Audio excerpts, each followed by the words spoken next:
Radio Sundarban 98.8 FM।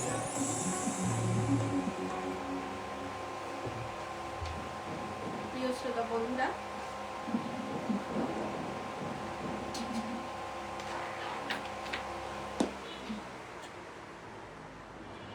বন্ধুরা, ঋতু পরিবর্তনের পালায় এখন গ্রীষ্মকাল, বাংলায় জ্যৈষ্ঠ মাস। এই মাসে আম কাঁঠালের রসের মধুর রসে ভরে থাকে গ্রাম বাংলার প্রকৃতি। মাঝে মাঝে প্রকৃতির খেয়ালে বাদ সাজে খরতাপ, কালবৈশাখীর মতো ঘূর্ণিঝড় এবং তার পূর্বাভাস।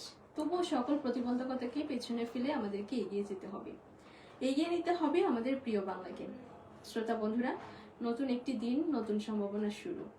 তাই আশা রাখি জীর্ণ পুরাতনকে পেছনে ফেলে আমাদেরকে সামনে এগিয়ে যেতে হবে। আজ 15 মে 2025, পহেলা জ্যৈষ্ঠ 1432 বঙ্গাব্দ।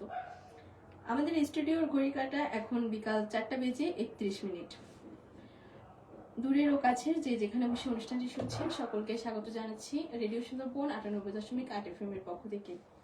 আপনারা শুনছেন বাংলাদেশ রেড ক্রিসেন্ট সোসাইটির উদ্যোগে ও ডিজাস্টার রেসপন্স ডিপার্টমেন্ট কর্তৃক বাস্তবায়নাধীন IFRC supported cyclone response operation প্রকল্পের সহযোগিতায় জনপ্রিয় phone in live show hello red crescent. আমরা শুনছি আপনাকে।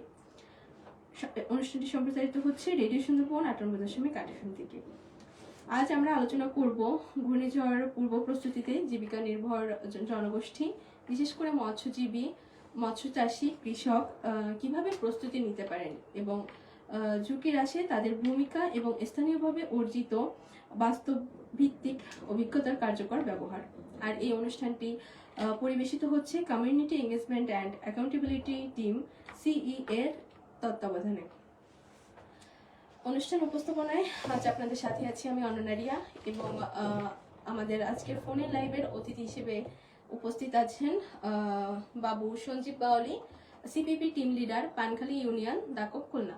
আপনাকে আমাদের অনুষ্ঠানে স্বাগত জানাচ্ছি। আপনাকে ধন্যবাদ।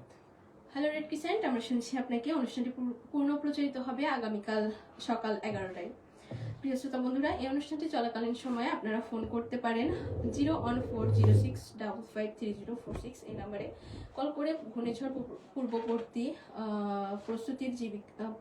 প্রস্তুতিতে জীবিকা নির্ভর জনগোষ্ঠী, বিশেষ করে মৎস্য চাষী এবং মৎস্যজীবী ও কৃষক কিভাবে প্রস্তুতি নিতে পারেন এই বিষয়ে আমাদের অতিথিকে প্রশ্ন করতে পারেন। শ্রোতা বন্ধুরা, আপনারা যারা ফেসবুকে যোগ দিতে চান তারা লগ ইন করতে পারেন www.radiosundarban.official এবং যারা ফেসবুক আইডিতে আমাদের অনুষ্ঠানটি শুনতে চান বা দেখতে চান তারা রেডিও সুন্দরবন লিখে সার্চ করতে পারেন। আজ এই পর্যায়ে জানিয়ে দিচ্ছি আজকের অনুষ্ঠানের সূচি। ঘূর্ণিঝড় বা সাইক্লোনে মৎস্য চাষী এবং তাদের পুকুর ঘেরের মাছের ঘের কিভাবে রক্ষা করতে পারবে। ঘূর্ণিঝড় বা সাইক্লোনে মৎস্য চাষীদের খামারের পোনা অথবা মাছ ভেসে গেলে পরবর্তী করণীয় কি হবে। ঘূর্ণিঝড় বা সাইক্লোনের পূর্বাভাস পাওয়া মাত্র গভীর সমুদ্রগামী জেলেদের করণীয় কি। ঘূর্ণিঝড় বা সাইক্লোন চলাকালীন মৎস্যজীবীগণ লোকায়ত বা স্থানীয় জ্ঞান ব্যবহার করে কিভাবে তাদের জানমাল রক্ষা করতে পারবেন। ঘূর্ণিঝড় বা সাইক্লোনের পূর্বাভাস প্রস্তুতিতে কৃষক কিভাবে লোকায়ত বা স্থানীয় জ্ঞান ব্যবহার করে আগাম প্রস্তুতি নিয়ে থাকেন এই বিষয়ে। তবে আজকের আলোচনার মূল অংশ জুড়ে থাকবেন প্রিয় শ্রোতা আপনারা।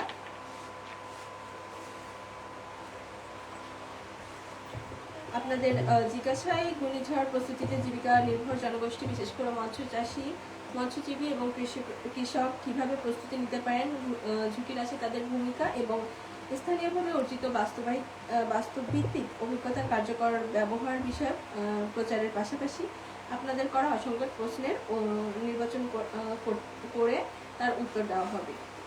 সুপ্রিয় শ্রোতা বন্ধুরা, চলুন আমরা এবার চলে যাই মূল অনুষ্ঠানে।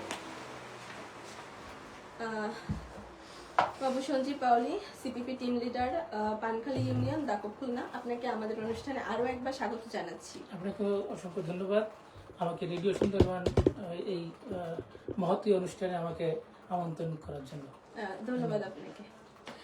আমি প্রথমে যে কথাটি বলতে চাই, মানে প্রথম যে প্রশ্নটি রাখতে চাচ্ছি যে আমরা কম বেশি সবাই হয়তোবা অবগত যে এশিয়া বা প্রশান্ত মহাসাগরীয় অঞ্চলের দুর্যোগ প্রবণ দেশগুলোর মধ্যে বাংলাদেশ কিন্তু একটি বা অন্যতম একটি দেশ। তো প্রাকৃতিক দুর্যোগ এখানে অতি পরিচিত একটি ঘটনা। বিশেষ করে ঘূর্ণিঝড় এদেশের মানুষের কাছে খুবই পরিচিত এবং আতঙ্কের একটি নাম। উপকূলীয় এলাকার মানুষদের প্রধান শত্রু হলো এই ঘূর্ণিঝড়। তো এই সময়ে যে আমাদের ঘূর্ণিঝড়ের সময় প্রতি বছর হাজার হাজার মানুষের জীবনহরণ সহ অর্থনৈতিক ও অবকাঠামোগত ব্যাপক পরিমাণে ক্ষতিগ্রস্ত হচ্ছে। তো এ বিষয়ে আমাদের যেটা প্রশ্ন, যে জলবায়ু পরিবর্তনে বাংলাদেশ বেশি ক্ষতিগ্রস্ত হচ্ছে, এর মূল কারণগুলো আপনি কি বলে মনে করেন? মানে জলবায়ু পরিবর্তনে বাংলাদেশ কিভাবে ক্ষতিগ্রস্ত হচ্ছে, এর মূল কারণগুলো কি? আবারও ধন্যবাদ জানাচ্ছি। আমি সঞ্জীব বাওয়ালি, আপনার Pankhali union CPB union team leader. আমাকে জলবায়ু পরিবর্তনের উপর কথা বলার জন্য রেডিও সুন্দরবনকে আবারও ধন্যবাদ জানাচ্ছি। তো জলবায়ু পরিবর্তনে বাংলাদেশে বেশি ক্ষতিগ্রস্ত হয়, এর মূল কারণটা হচ্ছে যে দেখেন, আমাদের বাংলাদেশটা, আমাদের এই যে দক্ষিণ অঞ্চলের যে অঞ্চলগুলো আছে, এইগুলো মূলত হচ্ছে ভৌগোলিক অবস্থার উপর আছে। ভৌগোলিক অবস্থা এতটা খারাপ যে সমুদ্র যে স্তর আছে, সেই স্তর ছাড়া আমাদের এখানে অনেক নিচু। যে নিচু হওয়ার কারণে আমরা প্রতিনিয়ত আরও আমরা উপকূলীয় অঞ্চলে বসবাস করি। এই নিচু হওয়ার কারণে আমরা ঘূর্ণিঝড় বা জলোচ্ছ্বাসে সব সময় প্রতিনিয়ত ক্ষতিগ্রস্ত হচ্ছি। এই যে এটা ভৌগোলিক অবস্থা, এই অবস্থার কারণে আমরা এই ক্ষতিগ্রস্তটা হচ্ছি।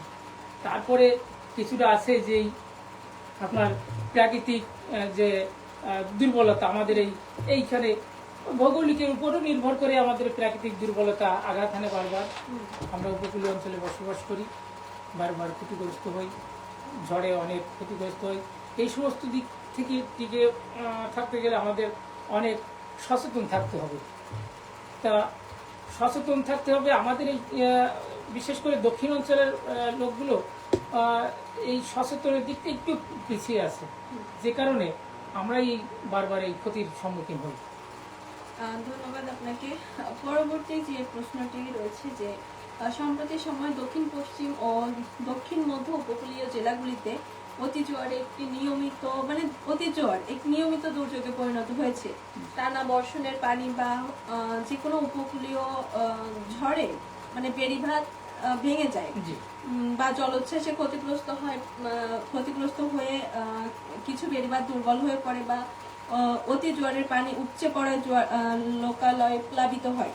তো প্লাবিত হয়ে পানিতে ডুবে যাচ্ছে গ্রামের পর গ্রাম, কৃষি জমি ও মৎস্য ঘেরো। ফলে উপকূলীয় নিম্ন অঞ্চলগুলো, চরাঞ্চল এবং দ্বীপগুলোতে বসবাসকারী জনগোষ্ঠীর জীবন জীবিকা ভীষণভাবে বিপর্যস্ত হয়ে পড়ছে।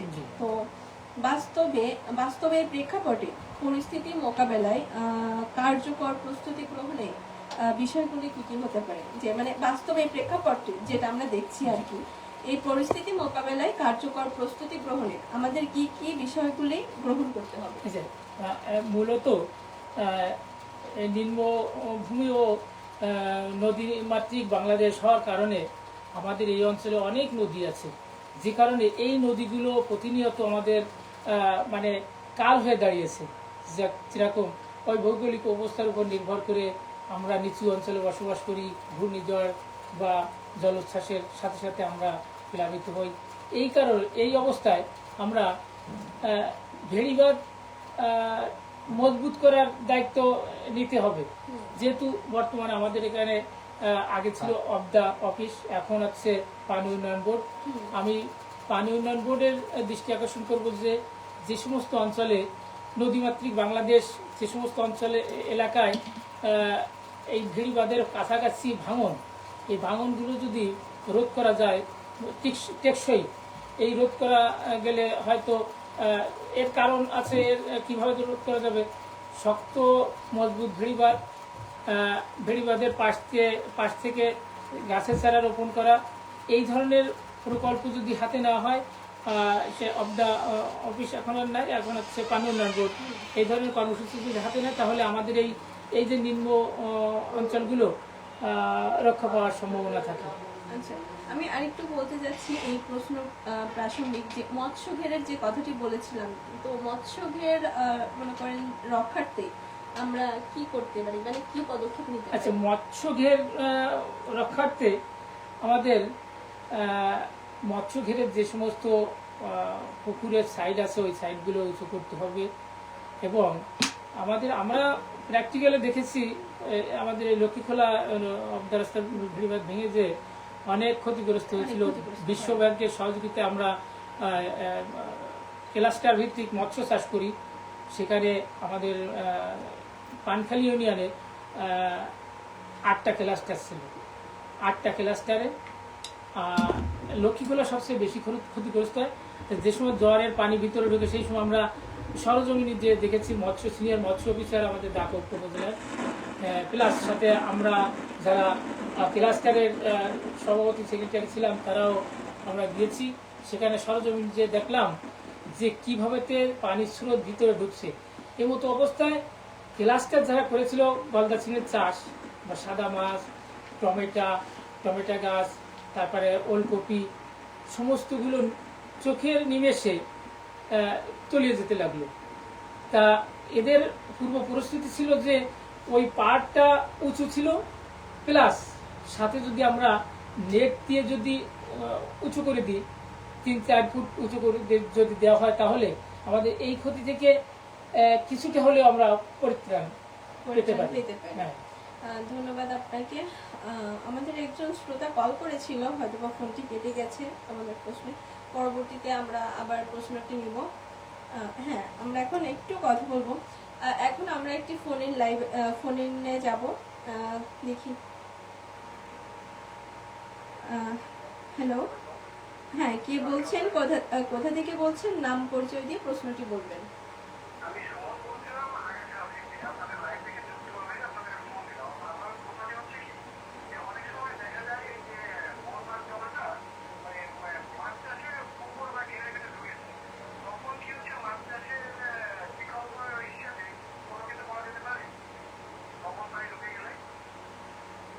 জি জি, অসংখ্য ধন্যবাদ আপনাকে। লবণ পানি ঢুকে গেলে তখন তো সমুদ্রের পানিটা তো দূষিত থাকে, তা ওই পানিটা ফেলে না দেওয়া পর্যন্ত ওই পুকুরটা ফিরে আবার না বলেন, উনি আমাদের সাথে লাইভে যুক্ত আচ্ছা, আছেন। ওই পানিটা ফেলে না দিলে ওই যে পানিটা ভিতরে ঢোকে ওই পানিটা দূষিত পানি, ওই পানিটা ফেলে দিয়ে ফিরে আবার পুনরায় ওই পানিটা ওই পুকুরটা প্রস্তুতি করতে হবে, চুন, ব্লিচিং এই সমস্ত দিয়ে প্রস্তুতি করে তারপরে মাছ দেওয়া আমার মতে ভালো হয়। আমরা যেটুকু মৎস্য অধিদপ্তর থেকে জেনেছি যে ওই পানিতে মাছ দেওয়া কখনো ভালো ফল আসবে না। ধন্যবাদ আপনাকে। শ্রোতা, আপনি হয়তো বা আমাদের অতিথির আপনার প্রশ্নের উত্তরটি পেয়েছেন। সুপ্রিয় শ্রোতা বন্ধুরা, আপনারা শুনছেন বাংলাদেশ রেড ক্রিসেন্ট সোসাইটির উদ্যোগে ও ডিজাস্টার রেসপন্স ডিপার্টমেন্ট কর্তৃক বাস্তবায়নাধীন IFRC supported cyclone centre response operation প্রকল্পের সহযোগিতায় phone in live radio show hello red crescent, আমি শুনছি আপনাকে। সম্প্রচারিত হচ্ছে রেডিও সুন্দরবন 98.8 FM থেকে। আজ আমাদের আলোচনায় রয়েছে ঘূর্ণিঝড় পূর্ব প্রস্তুতিতে জীবিকা নির্ভর জনগোষ্ঠী, বিশেষ করে মৎস্য চাষী, মৎস্যজীবী এবং কৃষক কিভাবে পূর্ব প্রস্তুতি নিতে পারে এবং ঝুঁকির আসে তাদের ভূমিকা বা স্থানীয় লোকায়িত জ্ঞান, বাস্তবভিত্তিক অভিজ্ঞতার কার্যকর ব্যবহার বিষয়ে। অনুষ্ঠানটি পরিবেশিত হচ্ছে রেডিও সুন্দরবন 98.8 FM থেকে এবং অনুষ্ঠানটি পরিবেশিত হচ্ছে community engagement and accountability team CEA এর তত্ত্বাবধানে। আজ আমাদের ফোনে লাইভ অনুষ্ঠানে অতিথি হিসেবে আছেন Janab Sanjib Bawali, CPP team leader Pankhali union, Dacope, Khulna. সুপ্রিয় শ্রোতা বন্ধুরা, অনুষ্ঠানটি চলাকালীন সময়ে আপনারা ফোন করতে পারেন 01406553046 এই নাম্বারে, জানিয়ে আপনারা আপনাদের প্রশ্ন করতে পারেন এবং আমাদের অতিথি এই প্রশ্নের উত্তর দিবেন, যথাযথ উত্তর দেওয়ার চেষ্টা করবেন। তো আমরা আবারও চলে যাই মূল অনুষ্ঠানে আলোচনা করব। তো পরবর্তী যে প্রশ্নটি রয়েছে যে বাংলাদেশ, আমরা জানি যে প্রথম থেকে বলা হয়েছে যে বাংলাদেশ একটি প্রাকৃতিক দুর্যোগ প্রবণ দেশ। তো দেখা যায় ঘূর্ণিঝড়ের ফলে পুকুর ঘের, কিছুটা প্রাসঙ্গিক প্রশ্নই, যে ঘেরের পাড় ভেঙে যায়, অতিরিক্ত বৃষ্টিপাত বা জলোচ্ছ্বাসে মাছ বেরিয়ে যায় যখন অতিরিক্ত জলোচ্ছ্বাস হয়। তো পানি দূষণ সহ নানা ধরনের ক্ষয়ক্ষতি হয়ে থাকে। এসব দুর্যোগে মাছ চাষিরা আর্থিকভাবে খুবই বিপর্যস্ত হয়ে পড়ে। এমত অবস্থায় ঘূর্ণিঝড় বা সাইক্লোনে মৎস্য চাষি তাদের পুকুর অথবা ঘেরের মাছ কিভাবে রক্ষা করতে পারে? ক্ষতিগ্রস্ত যে সময় হয়ে যায়, নদী স্রোতের যে সময় অবদা ভেঙে যায়, এই ভেঙে গেলে তো ক্ষতিগ্রস্ত হয়ই। এই ক্ষতিগ্রস্তর ওই সঙ্গে সঙ্গে কেটে ওঠা সম্ভব হয় না, যদিও এর পরবর্তীতে আমরা ওই পুকুরের যে পানিটা আছে ওই পানিটা শোধন করে পাউডার আছে, তারপরে চুন আছে, এই চুন ওতে প্রয়োগ করে তারপরে ওই পুকুরের পানি শোধন করার পরে পুনরায় আবার মাছ চাষ করা যেতে পারে। ধন্যবাদ আপনাকে। পরবর্তী যে প্রশ্নটি করতে চাচ্ছি যে প্রতিনিয়ত নিম্ন অঞ্চলগুলো বিভিন্ন ধরনের দুর্যোগ দ্বারা বিপদাপন্ন অবস্থায় পতিত হচ্ছে। তো বিশেষ করে উপকূলীয় অঞ্চলের মৎস্য চাষিরা ঘূর্ণিঝড়ের জলোচ্ছ্বাস বা নদী ভাঙনের সময়ই ক্ষতিগ্রস্ত হয়ে থাকে বেশি। তো এরই ধারাবাহিকতায় জানতে চাই যে ঘূর্ণিঝড় বা সাইক্লোনে মৎস্য চাষিদের খামারে যে পোনা বা মাছ থাকে, তো এইগুলো যদি ভেসে যায় তো পরবর্তী করণীয়, মানে আমরা কি কি পদক্ষেপ নিতে পারি প্রাথমিক পর্যায়ে? আচ্ছা, সর্বপ্রথমে যদি ভেসে যায় তাহলে আমরা ইউনিয়ন পর্যায়ে আমরা তথ্য জানাবো যে কি পরিমাণ ক্ষতির পরিমাণটা জানাবো, ইউনিয়ন পর্যায়ে জানায়। তারপরে ইউনিয়ন পর্যায় থেকে উপজেলা পর্যায়ে জানাবো যে আমাদের কি পরিমাণ মাছ ছিল, এই মাছের কত মূল্য ছিল। সেভাবে আমরা উপজেলা পর্যায়ে জানালে উপজেলা মৎস্য অফিস কর্তৃক আমাদের যদি কিছু সহযোগিতা বা প্রণোদনা থাকে তাহলে সেটা আমাদের দিয়ে থাকে আর কি। হ্যাঁ, জি, আমরাও সেই প্রণোদনার ভিতরে কাজ করি। আমাদের যে ওই ক্লাস্টার কথা বললাম, বিশ্বব্যাংকের সহযোগিতা আমরা ক্লাস্টার আমাদের মাঝে লক্ষ্মীপুরা যে ভেঙে গিয়েছিল বললাম, ওই জায়গা ভেঙে যাওয়ার পর আমরা একটা ক্ষতিপূরণের একটা লিস্ট দিয়েছিলাম, আমরা জেলা পর্যায়ে দিয়েছিলাম খুলনাতে। তা আমরা সেই ক্ষতিগ্রস্ত সেই ইটা এখনো পাই নাই। সরকার বলেছে যে ঠিক আছে, যদি সম্ভব হয় তাহলে আপনারা এই ক্ষতিগ্রস্ত এটা কিছুটা হলেও খাবার দেওয়া যাবে। ঠিক আছে, ধন্যবাদ আপনাকে। তো পরবর্তী যে প্রশ্নটি করতে চাচ্ছি যে ঘূর্ণিঝড় বা সাইক্লোনের সময় যে গভীর সমুদ্রগামী যে জেলেরা থাকে তারা তো মারাত্মকভাবে মানে ঝুঁকির মধ্যে থাকে। তো যেহেতু তারা গভীর সমুদ্রে থাকে, তো ওই সময় গভীর সমুদ্রে থাকাকালীন কি ধরনের সিদ্ধান্ত গ্রহণ করতে হবে, মানে সঠিক সিদ্ধান্ত তো অনেক সময় অনেকে জানে না।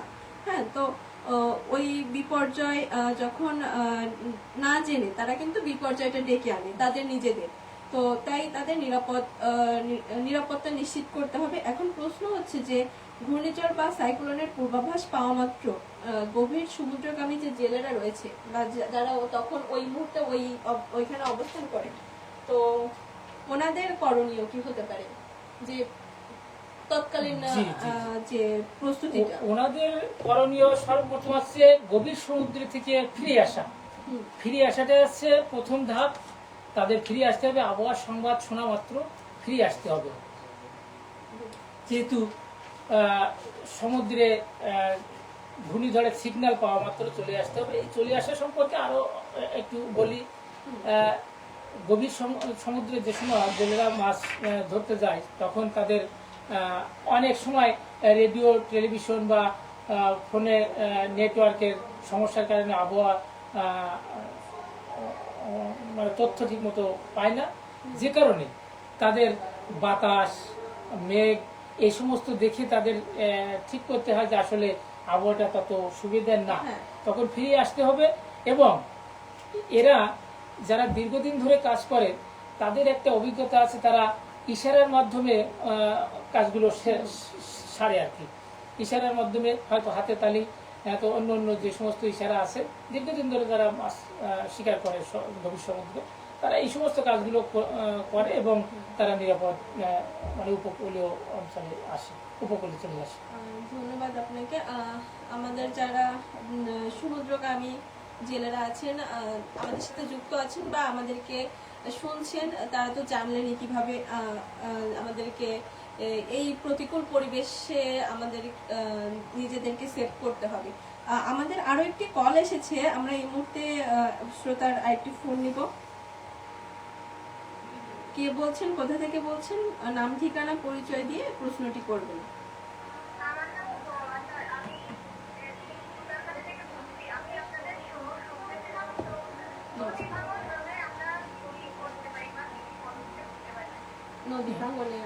আচ্ছা আচ্ছা, ধন্যবাদ বোন আপনাকে।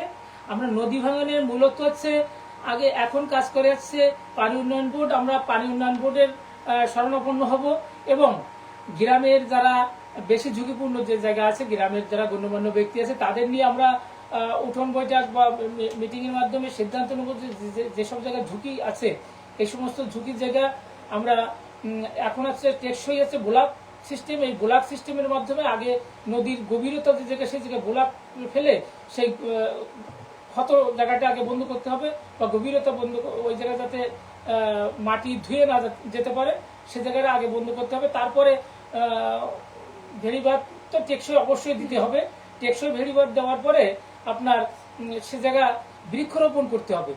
এবং আরো একটা জিনিস আছে যে ওই যে ব্লক আকারে যদি অবজার সাইডে দেওয়া যায়, তারপরে যে জিও ব্যাগগুলো এই সমস্ত দিলে পানিটার বাড়িতে আর ওই ঢেউয়ের বাড়িতে মানে আপনার অবদা ভেড়িবাঁধের বেশি ক্ষয়ক্ষতি হবে না।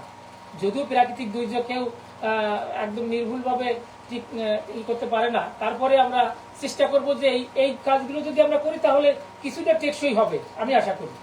ধন্যবাদ আপনাকে। ধন্যবাদ। যিনি প্রশ্ন করেছিলেন, আশা করি আপনার প্রশ্নের সঠিক উত্তরটি পেয়েছেন আমাদের অতিথি থেকে। অতিথিকেও অনেক ধন্যবাদ। পরবর্তী যে প্রশ্নটি রাখতে চাচ্ছি যে বাংলাদেশের উপকূলীয় অঞ্চলে জলোচ্ছ্বাস বা ঘূর্ণিঝড় একটি বরাবরই একটি ঘটনা, দুর্যোগ আর কি। তো মৎস্য খাতে কিন্তু মানে খুব মারাত্মকভাবে একটি ক্ষতি করে এই জলোচ্ছ্বাস বা ঘূর্ণিঝড়। তো মৎস্যজীবী বা মৎস্য চাষীরা এই সময় তাদের জীবিকা বা অবকাঠামো ও সম্পদ হারায়। তো আপনার কাছে আমার জানতে চাওয়া যে মৎস্য চাষী এবং মৎস্যজীবীদের জন্য জলোচ্ছ্বাস পরবর্তী পুনর্বাসন কার্যক্রম কি হতে পারে? ধন্যবাদ।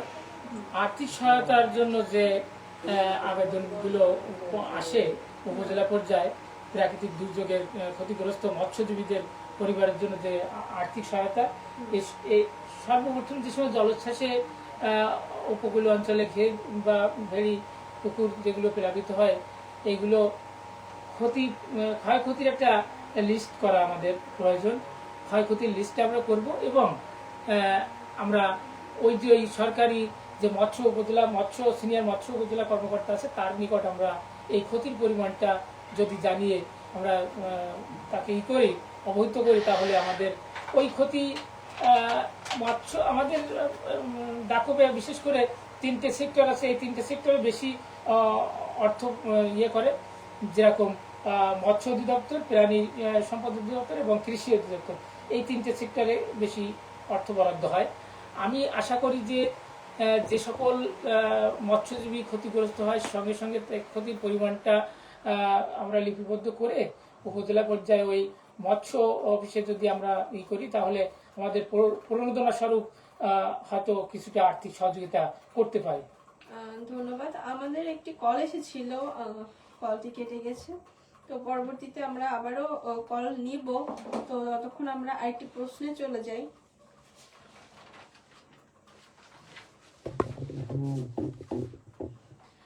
বর্তমান সময় আধুনিক প্রযুক্তি সবার নাগালে থাকে। তো সমুদ্রগামী সাধারণ মৎস্যজীবীগণ খবর শোনার জন্য তাদের সাথে একটি রেডিও রাখেন।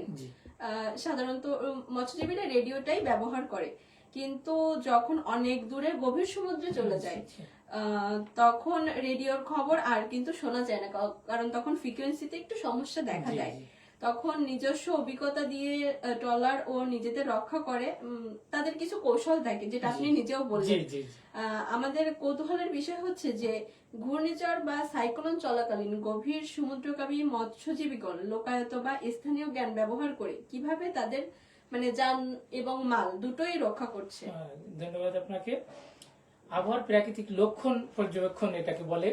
আচ্ছা, এই আকাশের রং দেখে, মেঘের গঠন, বাতাসের গতি ও দিক, সমুদ্রের ঢেউয়ের আচরণ দেখে আমরা বুঝতে পারি যে হয়তো আর কিছুক্ষণের বা এখন আচ্ছা, আমি আপনাকে একটুখানি করতে চাচ্ছি, একটুখানি আমি আমাদের একটি কল এসেছে, আমরা প্রশ্নটি নেব, তারপর আবার পরবর্তীতে প্রশ্ন ফিরব। জি,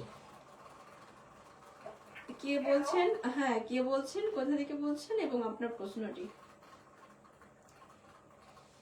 আমি রুমাইয়া খাতুন বলছি, নড়িয়া থেকে। জি বলুন।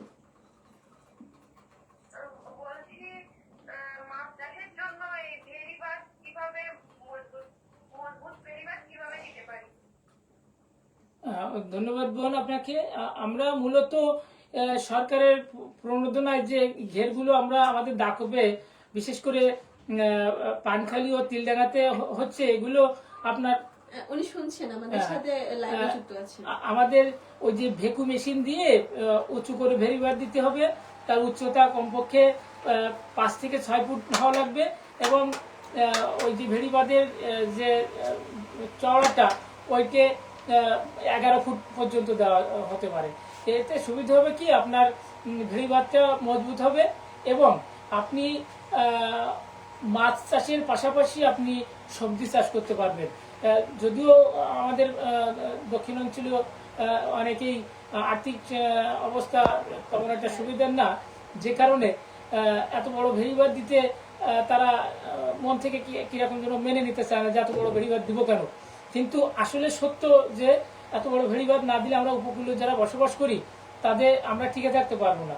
যেহেতু আপনারা এরকম 5 থেকে 6 ফুট উঁচু করে মানে তলে আপনি দেবেন 11 ফুট দিয়ে উঁচু, একদম উপরে 6 ফুট পর্যন্ত থাকবে, তাহলে আপনার ভেড়িবাতও পুকুর বা ঘেরের ভেড়িবাত মজবুত হবে। এবং আপনার তারপরে আপনি নেট দিয়ে দিবেন, নেটটা উপরে 3-4 ফুট উঁচু করে দিয়ে দেবেন, তাতে করে আমার মনে হয় কিছুটা টেকসই মনে হবে, যেতে পারে। ধন্যবাদ আপনাকে আমাদের শ্রোতার প্রশ্নের উত্তর দেওয়ার জন্য। আমরা যে সর্বশেষ এবং যে প্রশ্নটিতে ছিলাম, আমি আবার একটু বলি যে ঘূর্ণিঝড় বা সাইক্লোন চলাকালীন সমুদ্রগামী যে মৎস্যজীবীর গণ আছেন, তারা লোকায়ত বা স্থানীয় যে জ্ঞান ব্যবহার করে তাদের জানমাল রক্ষা করে, এই বিষয়ে আমরা বলছিলাম। জি, হ্যাঁ জি, আমি তো এই বিষয়ে বললাম যে আবহাওয়ার প্রাকৃতিক যে লক্ষণ পর্যবেক্ষণ, এই যে বিষয়ের উপরে আমরা আকাশের রং দেখে বুঝতে পারি যে আসলে ঘূর্ণিঝড়ের সম্ভাবনা আছে। মেঘের গঠন দেখে, বাতাসের গতি ও দিক, সমুদ্রের ঢেউ আচরণ, এসব দেখে আমরা বুঝতে পারি যে আসলে আবহাওয়া খুব খারাপ, আমরা তীরে চলে যাব। যখন গভীর সমুদ্রে যাবে তখন কি কোনোভাবে বুঝতে পারবে, মানে তাদের যে লোকায়ত যে জ্ঞানটা আছে আর কি, মানে তারা কি বুঝতে পারে যে গভীর সমুদ্রে গেলে যখন এরকম জলোচ্ছ্বাস বা এরকম প্রাকৃতিক দুর্যোগ আসে, তখন তারা কি ধরনের করে, মানে ব্যবস্থা নেয় ওই সময়টা? না, ওই যে বেশি সমুদ্রের ভিতরে গেলে সে সময় ফোন বা রেডিও কাজ করে না। সেই সময় আমি ওই যে ইশারা, যে তাদের কিছু ইশারা আছে, হাতের সংকেত বা অন্যান্য যে সমস্ত সংকেত দ্বারা দীর্ঘদিন ধরে সমুদ্রে মাছ শিকার করে, তারা এই সমস্ত বিষয় বোঝে এবং তারা বুঝতে পেরেই তারা চলে আসে। আর তারপরে বড় কথা হচ্ছে যে যারা গভীর সমুদ্রে যায় তাদের অবশ্যই নৌকা বা ট্রলারগুলো মজবুত হতে হবে। তারপরে এই সমস্ত বিষয়গুলো তো আছে যে তারা দীর্ঘদিন ধরে তো মাছ শিকার করে, সেহেতু তাদের অনেকগুলো কৌশল জানা আছে, সেই কৌশল অবলম্বন করেই তারা কিনারায় চলে আসে। ধন্যবাদ আপনাকে আমাদের প্রশ্নের সুন্দরভাবে উত্তর দেওয়ার জন্য। সুপ্রিয় শ্রোতা বন্ধুরা, আমরা কথা বলতে বলতে একদমই চলে এসেছি অনুষ্ঠানের শেষ প্রান্তে। সুপ্রিয় শ্রোতা বন্ধুরা, আপনারা শুনছিলেন রেডিও সুন্দরবন 98.8 FM। এর ফেসবুক পেজে আজকের অনুষ্ঠান হ্যালো রেড ক্রিসেন্ট আমরা শুনছি আপনাকে। তো আজকে আমাদের অনুষ্ঠানে অতিথি হিসেবে ছিলেন Janab Sanjib Paoli, CPP team leader, Pankhali union, দাপক খুলনা। আপনাকে আবারও আমাদের অনুষ্ঠানে এসে আমাদেরকে সময় দেওয়ার জন্য কৃতজ্ঞতা এবং শুভেচ্ছা জানাচ্ছি। হ্যাঁ, আপনাকে অসংখ্য ধন্যবাদ। এই রেডিও সুন্দরবনে আমাকে এই যে জলবায়ু পরিবর্তন বা মৎস্যজীবীদের নিয়ে এই সমস্ত কথাবার্তা আমি আলোচনা করতে পেরে আমি নিজেকে ধন্য মনে করছি। আপনাকে আবারও অসংখ্য ধন্যবাদ। প্রিয় শ্রোতা বন্ধুরা, ঘড়িকাটা বলছে এখনই আমাকে বিদায় নিতে হবে। তবে বিদায় নেওয়ার আগে আবারও একটু বলতে চাচ্ছি, আজকের অনুষ্ঠানটি বাংলাদেশ রেড ক্রিসেন্ট সোসাইটির উদ্যোগে ও ডিজাস্টার রেসপন্স ডিপার্টমেন্ট কর্তৃক বাস্তবায়নাধীন IFRC supported cyclone response operation প্রকল্পের সহযোগিতায় এবং রেডিও সুন্দরবন 98.8 FM এর পরিবেশনায় হ্যালো রেড ক্রিসেন্ট আমরা শুনছি আপনাকে এই অনুষ্ঠানটি শুনলেন। অনুষ্ঠানটি বাংলাদেশ রেড ক্রিসেন্ট সোসাইটির community engagement and accountability CEA টিমের সহযোগিতায় গ্রন্থনা করেছেন মীনাক্ষী চৌধুরী। উপস্থাপনায় ছিলাম আমি অননারিয়া। অনুষ্ঠান সহযোগিতায় সুমনা বৈরাগী, অনামিকা এবং অনলাইন সম্পাদনায় ছিলেন অন্তর বিশ্বাস। এই অনুষ্ঠানটি পূর্ণ প্রচারিত হবে আগামীকাল সকাল 11টায়। হ্যালো রেড ক্রিসেন্ট আমরা শুনছি আপনাকে অনুষ্ঠানটির পরবর্তী পর্ব শুনতে পারবেন আগামী 20 মে 2025 মঙ্গলবার বিকাল 4:30। নতুন কোনো বিষয় নিয়ে আমরা হাজির হব, আবারও আপনাদের কাছে শুনবেন আশা করছি। পরবর্তী অনুষ্ঠানের আমন্ত্রণ জানিয়ে আমি অননারিয়া আপাতত বিদায় নিচ্ছি। ততক্ষণ সুস্থ থাকুন, ভালো থাকুন এবং আমাদের সাথেই থাকুন।